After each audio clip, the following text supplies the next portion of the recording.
ஒரு அந்நிய ஆழியின் படையெடுப்பால எண்ணூர் மக்களுக்கு ஆரம்பித்த சோதனை. எண்ணூர்ல இருக்க காட்டுக்குப்பம் மற்றும் அதனை சுற்றியுள்ள கிராமங்கள்ல மீன் பிடிப்பதே அங்க இருக்கும் மக்களுக்கு பிரதானமான தொழிலா இருந்துட்டு வந்தது. ஆனா இப்போ நிலைமை மாறிடுச்சு.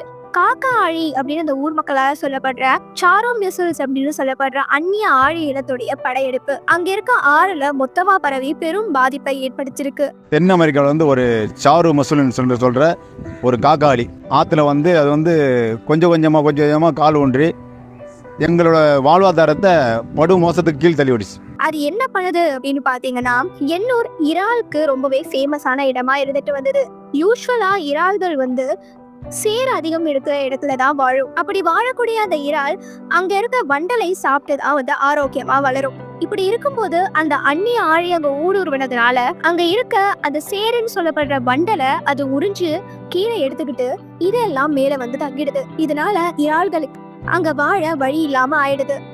இது மீனவர்களுடைய வாழ்வாதாரத்தையும் கேள்விக்குறியாக்கி இருக்கு.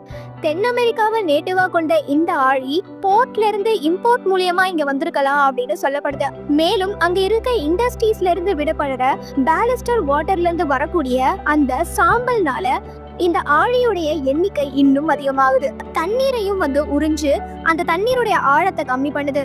இதனால மீனவர்களால போட்டை கூட அங்க சரியா ஓட்ட முடியல. இந்த ஆழியா அங்க இருந்து போக்குறதுக்கு ஒரே வழியா என்ன சொல்லப்படுதுன்னா dredging. Immediately they have to dredge. Government சீக்கிரம் இந்த ஸ்டெப்பை எடுத்தாங்க அப்படின்னா அவங்களுடைய வாழ்வாதாரத்தை அவங்களால மீட்டெடுக்க முடியும்.